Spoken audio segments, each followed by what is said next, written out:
오늘 우리에게 주시는 하나님의 말씀은 마태복음 1장 18절부터 25절까지입니다.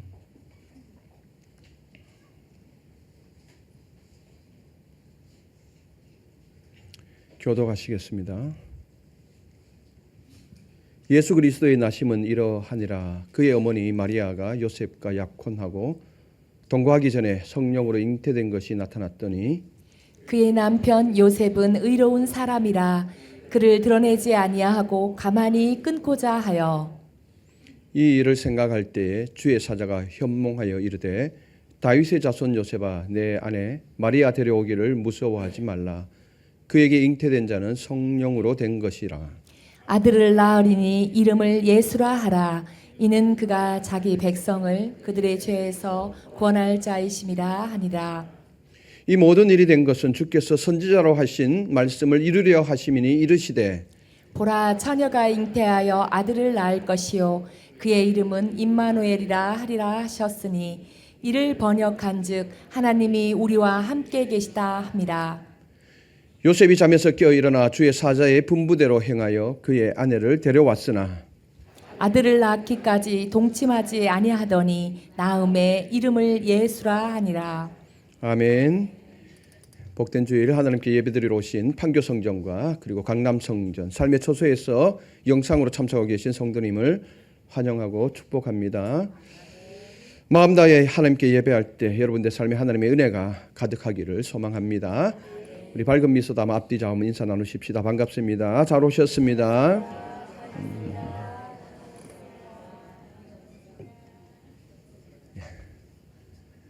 오늘은 드림절 넷째 주일입니다. 사랑을 상징하는 네 번째 절기이죠. 세상의 모든 죄와 우리의 죄를 위해 독생성자를 보내신 하나님의 깊은 사랑과 또 친히 인간이 되어 이 땅 가운데 오셔서 우리와 함께 하심으로 우리의 죄를 담당해 주신 이 임마누엘의 은혜를 깊이 묵상하는 주간입니다. 어느 목사님이 중환자실에서 입원해 있는 성도를 신방하게 되었습니다. 이 성도님이 여러 기기에 연결된 채 조용히 누워 있었고 가족들도 말 수가 없었습니다. 위로가 되는 이 말씀을 한 절 읽고 이 환자를 위해서 깊이 기도를 한 후에 돌아서 나오려는 순간 병원 전체가 정전이 됩니다. 순간 병실도 복도도 깜깜해진 거죠. 이곳저곳에서 보호자의 다급한 소리가 들려옵니다. 그리고 아이들의 울음소리가 뒤섞여집니다. 그런데 저 복도 끝에서 불빛 하나가 비춰집니다. 간호사 한 분이 휴대용 랜턴을 비추고 소리칩니다. 안심하세요. 저희 병원은 자가 발전이 있어서 곧 불이 들어올 겁니다. 그리고 우리가 여러분들 곁에 있습니다. 간호사 선생님이 들고 있던 랜턴의 빛은 병원 전체를 밝히기에는 너무나도 부족했던 빛입니다. 그런데 또 이상하게도 그의 말과 그 작은 빛만으로도 사람의 마음이 조금씩 안정이 되었던 것입니다.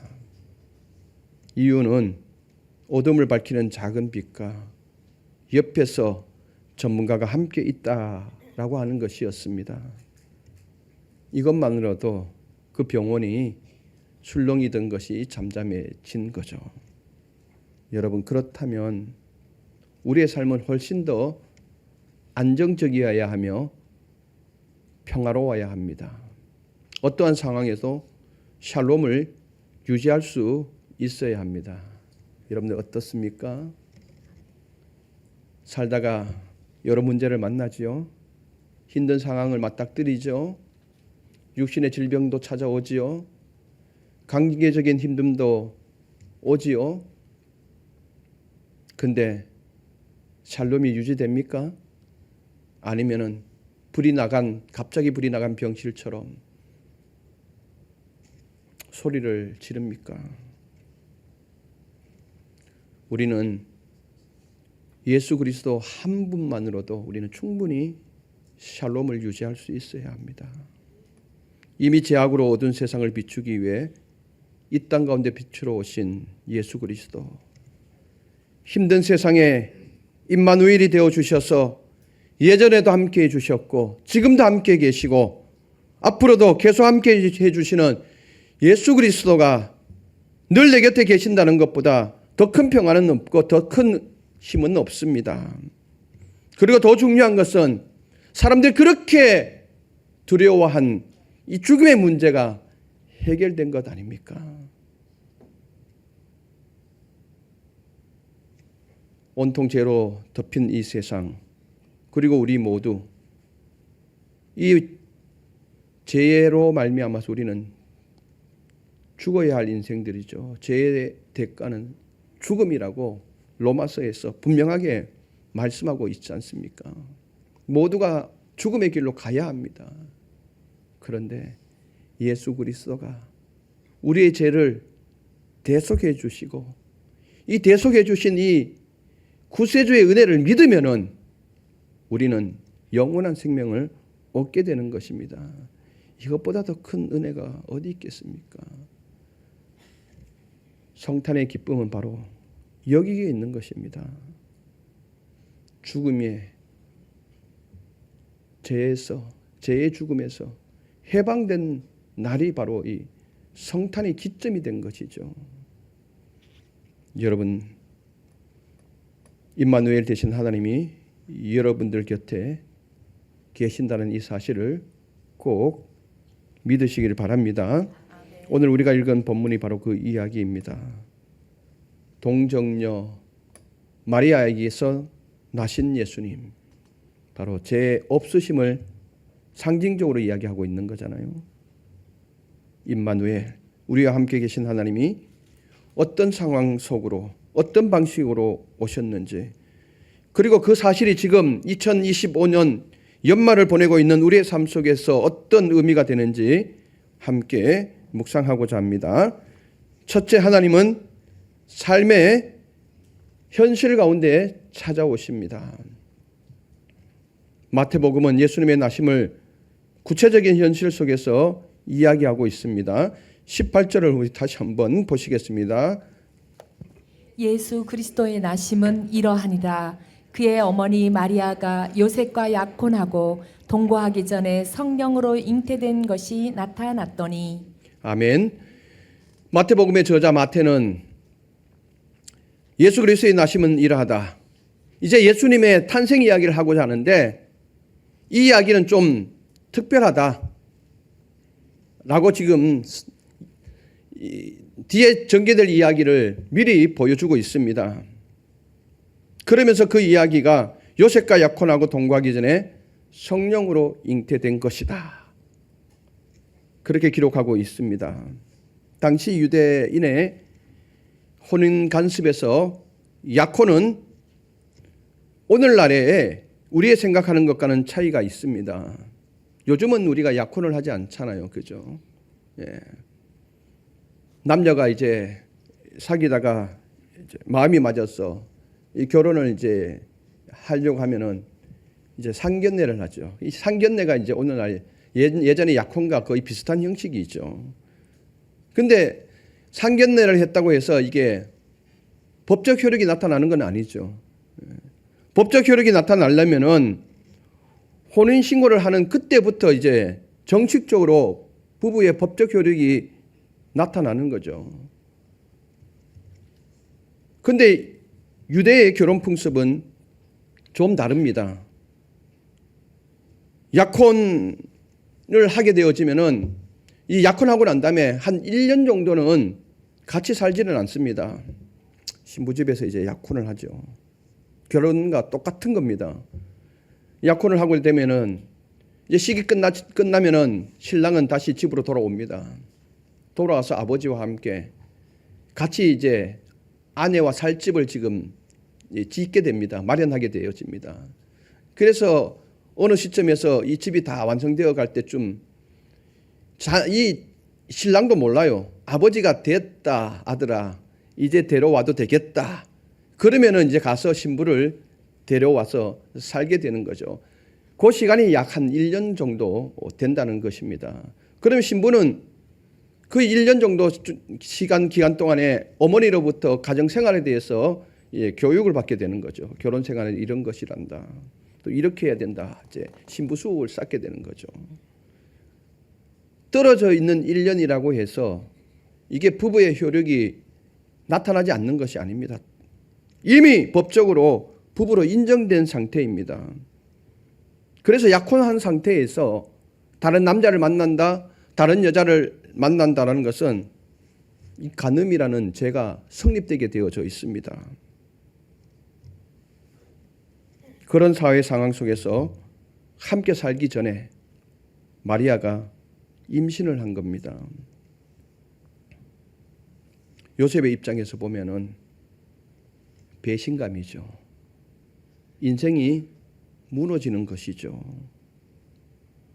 19절은 이렇게 기록하고 있죠. 19절 한번 보실까요? 그의 남편 요셉은 의로운 사람이라 그를 드러내지 아니하고 가만히 끊고자 하여. 아멘. 성서의 해석학자들은 이 구절 요셉은 의로운 사람이다 이렇게 해석하고 있습니다. 요셉의 의로운 사람이라는 것은 단지 율법을 잘 지키는 사람이란 뜻만 아니라 율법을 지키면서도 사람을 아끼는 마음이 있는 사람이라는 뜻입니다. 요셉은 될 수 있으면은 사람을 살리는 쪽으로 생각했다라는 것입니다. 율법도 한편으로는 율법도 지켜야 되고 한편으로는 사람도 살려야 하는 이 입장에서 내린 결론이 가만히 끊고자 했다. 율법대로라면은 마리아를 고발하는 게 맞죠. 회당 재판에 회부해야 합니다. 아니면은 마을 공동체에 세워서 공개적으로 고발하는 것입니다. 그렇게 되면은 수치와 징계를 받을 수밖에 없습니다. 이 여인의 인생은 그냥 그야말로 그냥 그 시점에서 끝이 나게 되는 것이죠. 그러나 요셉은 율법을 어기지 않으면서도 마리아를 살리는 쪽으로 정하지요. 그래서 아무도 모르게 그냥 서류 정리만 하는 쪽으로 방향을 틀었던 것입니다. 공개적으로 수치를 주지 않고 조용히 관계를 정리하려고 합니다. 여러분, 우리가 여기서 생각해 봐야 하는 것이 있습니다. 구주의 탄생 이야기가 화려한 왕궁에서부터 시작되지 않았습니다. 사람들의 일상적인 삶 가운데 또 수치와 오해와 혼란 속에서 시작되었다라는 것입니다. 지금 벌어진 이 상황은 충분히 오해받을 수 있는 상황입니다. 설명을 하려고 한들 그것을 사람들이 믿어주겠습니까? 믿어주지 않은 상황입니다. 요셉의 입장에서는 밤잠이 안 올 만큼 복잡한 상황이죠. 그런데 하나님은 바로 그 복잡한 삶 한가운데로 지금 들어오신 것입니다. 20절 한번 읽어보실까요? 다 같이요.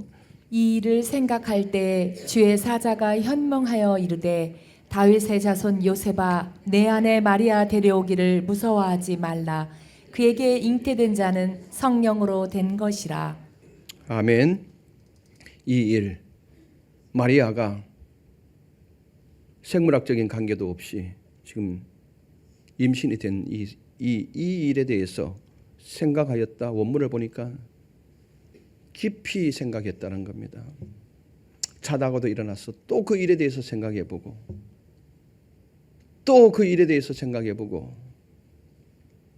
어떻게 하는 것이 하나님 앞에 옳은 길인지 밤마다 깊이 고심했다라는 겁니다. 이 문제를 놓고 씨름하고 있었다라는 겁니다. 그런데 그 고민 한가운데 하나님께서 찾아오신 것이죠. 그리고 첫 마디가 다윗의 자손 요셉아 이렇게 부릅니다. 다윗 요셉의 정체성을 새롭게 해주죠. 요셉, 너는 일반 사람이 아니야. 일반 가정의 목수가 아니야. 역사의 자리로 이끄십니다. 오래전 다윗에게 약속하신 그 언약, 그 약속의 흐름 위에 이 요셉을 세우는 것입니다. 다윗의 언약을 이어가는 그 자리로 하나님의 구원 계획 안에 있는 사람임을 깨우쳐주는 이 호명이 바로 다윗의 자손 요셉이라는 겁니다. 힘든 자리에 있는 요셉에게 정체성을 다시 말해줍니다. 그리고 이렇게 말씀하시죠. 내 아내 데려오기를, 마리아 데려오기를 무서워하지 말라. 요셉이 두려워한 것은 상황도 상황이지만 그 시대의 사회상일 겁니다. 사람들의 시선이 얼마나 따가웠을 겁니까? 온전히 보수적인 상황이잖아요. 사회적 수치, 그것으로 인하여서 앞으로 감당해야 할 무게 때문에 요셉은 매우 두려웠던 것이죠. 그런 요셉에게 하나님은 두려워 말라. 이 일의 근원은 내가 아니다. 성령이다. 마리아의 실수나 죄가 아니다. 내가 계획한 것이란다. 이렇게 지금 말씀하고 있는 것입니다. 여러분, 동일한 사건이지만 내 편에서 보면은 그것이 문제이고 사건이고 스캔들이 될 수 있습니다. 걸림돌이 되죠. 스캔들은 헬라어로 스칸달론이라고 하는데 스칸달론은 걸림돌이라는 거죠. 요셉에게 있어서 이 문제가 바로 걸림돌이 되었던 것이죠. 사람의 입장에서 보면, 시선에서 보면, 생각에서 보면은 분명히 그럴 수 있습니다. 그런데 하나님 편에서 보면은 구원이고 계획인 거예요. 할렐루야. 여러분, 사건을 이렇게 읽을 수 있어야 합니다. 우리가 살아가다 보면 얼마나 많은 사건들을 접합니까? 수많은 일들 속에서 이런저런 일을 다 겪게 됩니다. 그럴 때마다 우리의 시선으로 바라보고 우리의 생각으로 사고로 바라본다면은 그거는 사건이고 스캔들입니다. 걸림돌이죠.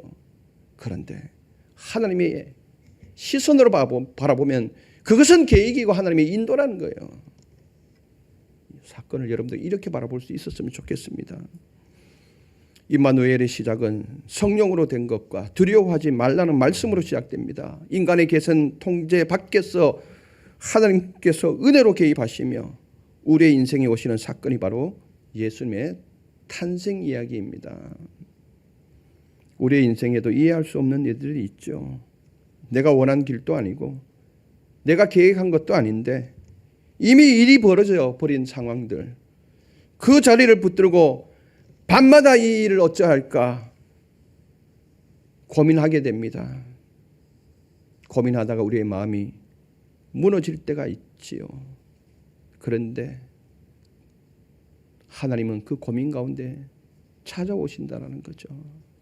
우리가 하나님을 놓지 않고 있다면 하나님은 그 고민 가운데 반드시 찾아와 주십니다. 요셉이 의로운 사람이라고 성경은 기록하잖아요.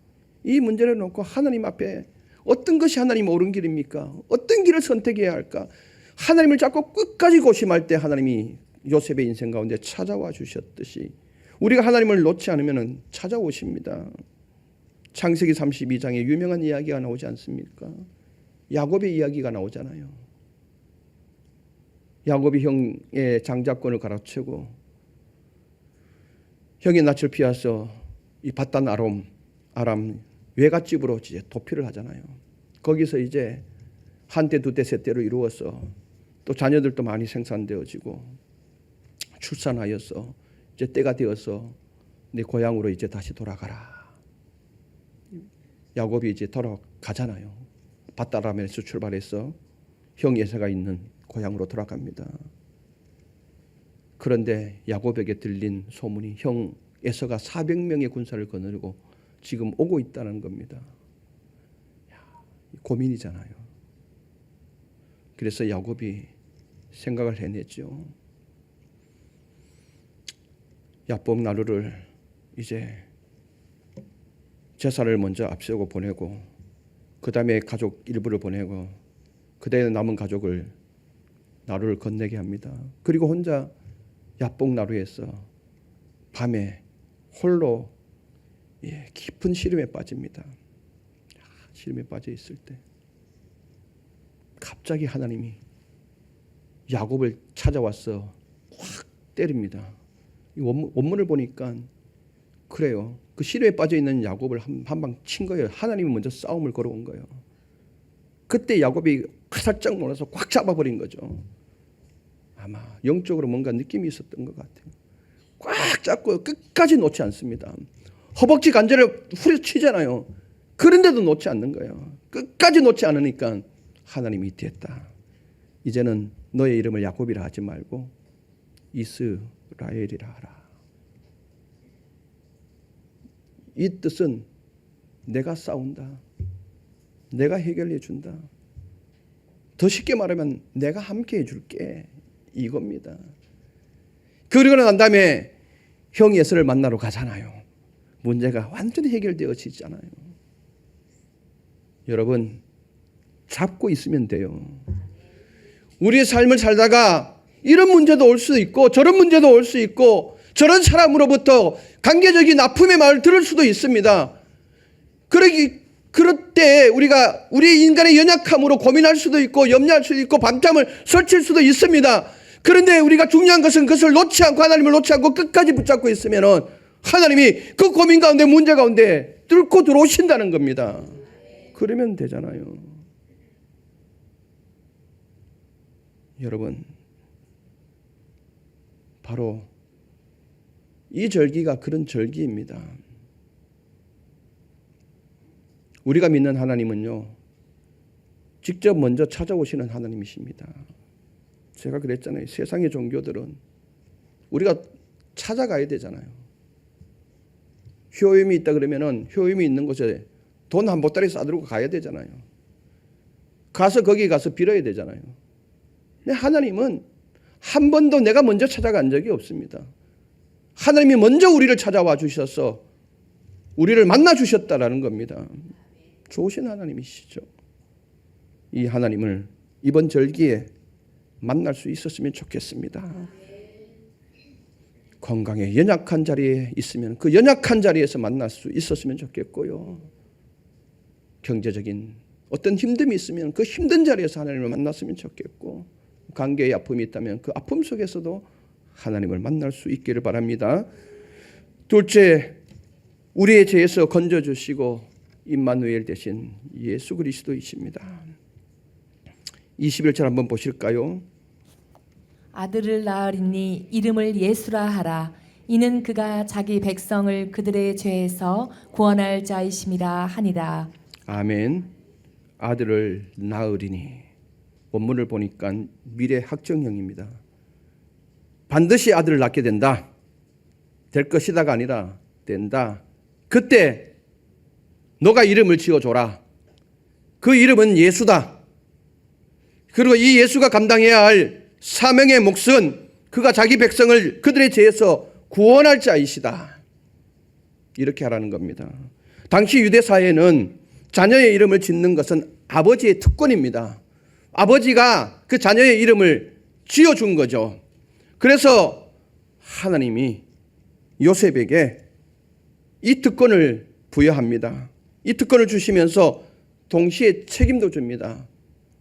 이 아들을 네 아들로 받아들여라. 그리고 그를 메시아의 이름으로 공식적으로 선포하라는 것입니다. 예수라는 이름은 히브리어로 여호수아와 같은 뿌리를 가진 이름입니다. 구약에 나오는 여호수아와 같은 의미입니다. 여호와는 구원이시다. 여호와께서 우리를 구원하신다라는 뜻입니다. 그런데 마태복음은 단지 이름의 뜻을 말하는 정도가 아니라 그 이름의 구체적인 내용까지 설명하고 있죠. 그가 자기 백성을 그들의 죄에서 구원할 자이십니다. 구세주라는 것입니다. 대속주라는 것입니다. 여러분 성경에서 예수님의 공적 사역 가운데 일어나는 기적들이 있죠. 수많은 기적들이 있죠. 왜 기적을 일으키셨을까요? 구세주의인 것을 믿게 하기 위해서 기적을 일으킨 거예요. 사람들이 안 믿으니까 이걸 믿게 하시려고. 여러분들 삶 가운데 여러 가지 상황 속에서 문제들이 일어나잖아요. 힘든 일이 일어나잖아요. 그럼 우리가 기도하면은 그 문제들이 해결되잖아요. 왜 해결해 주신지 아십니까? 믿게 하기 위해서요. 실제로는 이것을 구세주로 믿고 죄에서 해방되게 하기 위해서, 죽음에서 벗어나게 하기 위해서, 새로운 생명을 부여하기 위해서 하나님께서 우리 삶에서 일어난 크고 작은 문제들을 해결해 주신다는 거예요. 가장 근본적인 문제는 바로 죄의 해결입니다. 당시 많은 유대인들이 기다렸던 메시아는 로마의 압제에서 건져줄 정치적 구원자를 기다렸던 것이죠. 그때는 세금의 무게가 엄청나게 무거웠습니다. 원정부에서 1인당 10만 원을 거두라 그러면은 세금을 추징하는 담당자는 20만 원을 거둡니다. 그래서 10만 원은 원정부로 주고 10만 원은 자기가 착복하는 구조였던 거죠. 그것도 수시로 어떤 일이 있을 때마다. 그러니까 일반 백성들이 당하는 이 세금의 무게가 엄청나게 무거운 거예요. 그뿐입니까? 율법의 무게로 인하여서 짓눌리는, 그래서 하나님의 은혜 안에 설 수 없는 이 율법의 무게가 있었던 것이죠.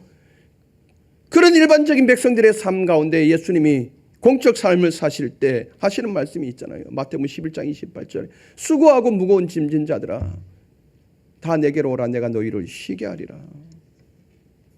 이 음성은 너무나도 귀한 음성이었던 것이죠. 근데 일반 백성들은 죄에서 구원하실 메시아를 기다리는 것이 아니라 바로 삶의 고단한 이 문제 속에서 해방시켜줄 메시아를 기다렸던 것이죠. 그런데 하나님은 마태복음을 통해서 이렇게 말씀하십니다. 가장 깊은 문제는 외부의 문제가 아니다. 환경의 문제가 아니라 죄의 문제란다. 내가 먼저 다루고자 하는 것은 상황과 환경이 아니라 너희의 죄와 하나님과의 관계이다. 그렇습니다. 임마누엘의 첫 사명은 우리와 함께 계셔서 우리를 죄에서 구원하시는 것이었습니다. 하나님은 인간이 처한 상황과 환경, 이보다는 인간이 근본적으로 품고 있는 내면의 문제, 죄의 문제를 해결하기 위해서, 그리고 인간이 하나님과 함께 할 수 있도록 하기 위해 예수의 이름으로 오신 것입니다. 이것을 지금 말하는 겁니다. 그리고 23절에 이 사건을 더 깊이 풀어주고 있죠. 23절 같이 한번 읽어보실까요? 보라, 처녀가 잉태하여 아들을 낳을 것이요 그의 이름은 임마누엘이라 하리라 하셨으니 이를 번역한즉 하나님이 우리와 함께 계시다 함이라. 아멘. 하나님은 요셉에게 처녀가 잉태하는 이 사건 이미 예언서에서 예고된 바이다. 이사야 7장 14절의 말씀을 가지고 와서 인용해서 보라 처녀가 잉태하여 아들을 낳을 것인데 그 이름을 임마누엘이라 하라. 임마누엘은 신학적인 예수님의 호칭입니다. 이를 번역한즉 하나님이 우리와 함께 계시다. 왜 우리와 함께 계십니까? 우리와 함께 계셔서 우리의 죄를 해결하기 위해서. 아멘.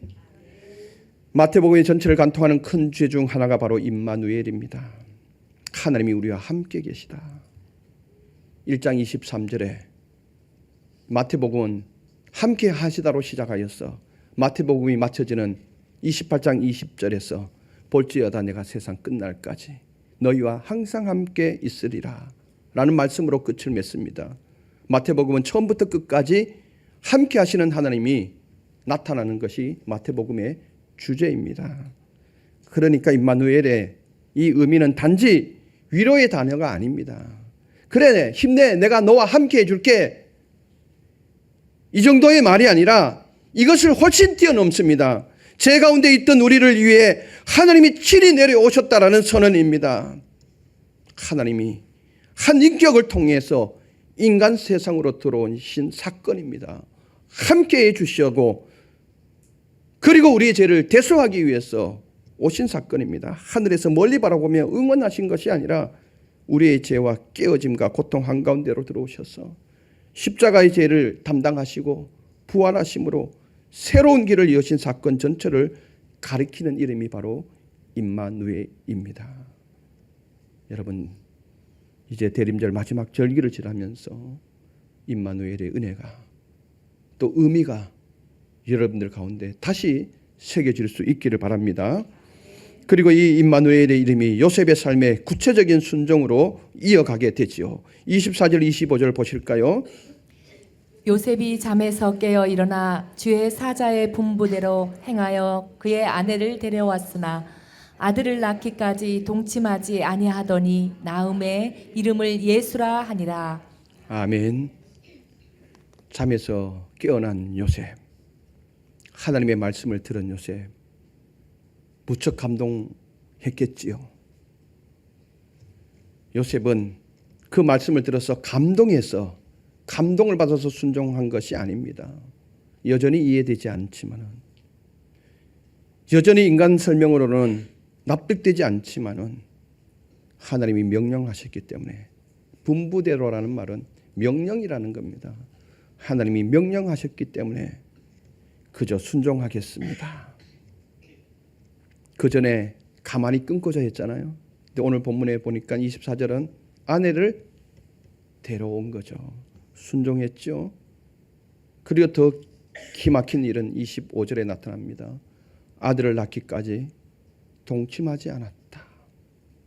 하나님의 그 선한 계획이 온전히 이루어지기까지 마리아의 임신 기간 동안 그녀의 몸에 손을 대지 않았다라고 원문은 그렇게 기록하고 있습니다.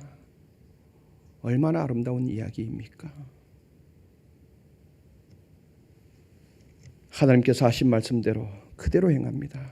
두려움 속에 머물러 있던 요셉이 임마누엘의 약속을 붙잡고 두려움에서 순종으로 혼자 고민하던 자리에서 하나님과 함께 걷는 자리로 옮겨갑니다.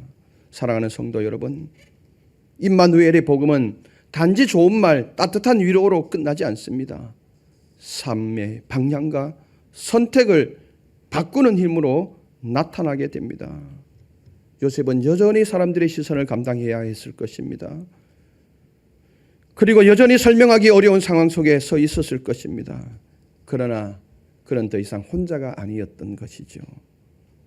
성령으로 된 것이다. 그의 이름을 예수로 하라. 그는 자기 백성을 그들의 죄에서 구원할 자라 라는 이 말씀을 붙들고 임마누엘의 약속을 믿고 순종의 길로 나가게 된 것이죠. 그리고 아들을 낳자 예수라는 이름을 붙여줌으로 순종의 종지부를 찍게 되는 것입니다. 임마누엘을 믿는다는 것은 내가 느끼기에 하나님이 함께 하시는 것 같다라는 감정에만 기대는 것이 아닙니다. 예수 그리스도의 십자가와 부활, 그리고 그의 약속하신 말씀을 근거로 함께 계신 하나님을 신뢰하며 오늘의 힘든 상황을 살아내는 것입니다. 이것이 임마누엘의 약속입니다. 여러분, 좀 불합리하더라도, 좀 맞지 않더라도, 좀 힘들어도 다시 오실 주님을 고대하고 그 천국을 지금 현재의 삶에 끌어와서 이 어려운 삶을 살아내는 것이 임마누엘의 삶이고 복음인 것입니다. 잘 살아낼 수 있기를 바랍니다. 우리는 이렇게 고백할 수 있어야 합니다. 주님, 저의 상황이 좀 혼란스럽습니다. 하지만 임마누엘이신 주님을 모셔드리겠습니다. 두려움 속에 머무르지 않고 함께 계신 하나님을 믿고 순종의 걸음을 내딛겠습니다. 죄에서 건져주신 예수님의 은혜를 믿고 혼자가 아니라 주님과 함께 이 길을 살아내겠습니다. 이 고백이 꼭 있었으면 좋겠습니다. 이런 우리에게 실제 위로와 용기와 변화로 나타날 줄 믿습니다. 기도하겠습니다. 임마누엘, 우리와 함께 계신 주님, 요셉과 마리아의 복잡한 현실 속으로 들어오셔서 구원의 역사를 시작하신 하나님을 찬양합니다. 우리의 삶에 정리되지 않는 부분이 있습니다. 해결되지 않는 자리도 있습니다. 설명하기 힘든 상황도 있습니다. 두려움도 있고요. 수치도 있는 모습입니다. 그 자리로 임마누엘의 주님이 찾아오셔서 두려워하지 말라. 내가 너와 함께 한다고 말씀해 주옵소서. 하나님, 우리를 죄에서 구원하시기 위해 오신 이름, 예수의 이름을 붙잡게 하옵소서. 우리의 숨겨진 죄와 상처와 두려움을 십자가 아래 내려놓게 하시고 용서와 회복의 은혜를 깊이 경험하게 하옵소서. 세상 끝날까지 우리와 함께 하시겠다라는 약속을 믿고 두려움에 머물지 말고 순종으로 오늘의 현실의 삶을 요셉과 같이 살아내게 하옵소서. 대간절 넷째 주일을 보내며 이제 성탄을 기다리는 이 시간, 우리 교회와 가정과 모든 성도의 마음 위에 임마누엘의 은혜를 충만히 부어 주옵소서. 예수 그리스도 이름으로 기도드리옵나이다. 아멘.